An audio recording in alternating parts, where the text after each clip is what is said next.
Welcome to solverfy.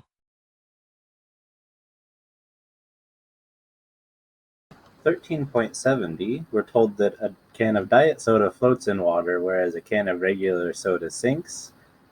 This isn't actually true as far as I know, but for the purposes of this problem, let's pretend it is. So if this is the case, then unless it's diet soda because the can is empty and you can't actually drink any of it, I guess. But anyway, assuming this is the case, because the diet soda floats, it must be less dense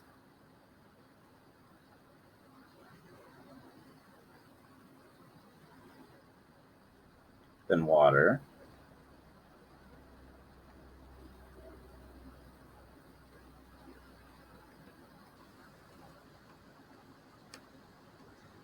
And this is part of the problem because regardless of what kind of soda it is, it's almost entirely water.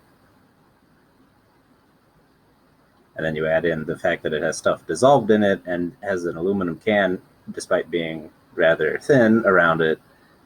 So it's not actually going to float. But anyway, so the regular can of soda, because it sinks, must be more dense.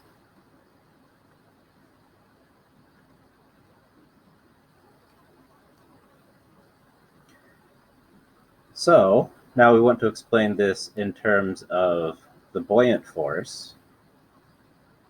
So if we have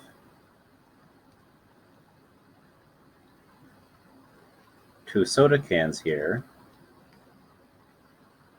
we imagine here's the water level. So floating occurs when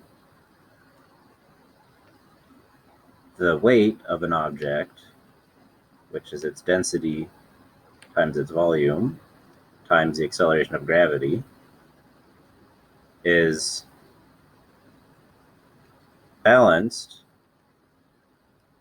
by the buoyant force that's caused by, in this case, the water being displaced. So if the mass of, or the weight of the water that's being displaced here is greater than the weight of the amount of the can that's submerged, then the can will float. And so in this case,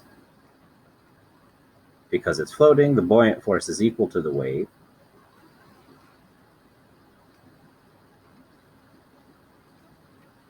And in this case, because the regular soda is sinking, the buoyant force, even when the can is displacing its entire volume worth of water, is less than the weight.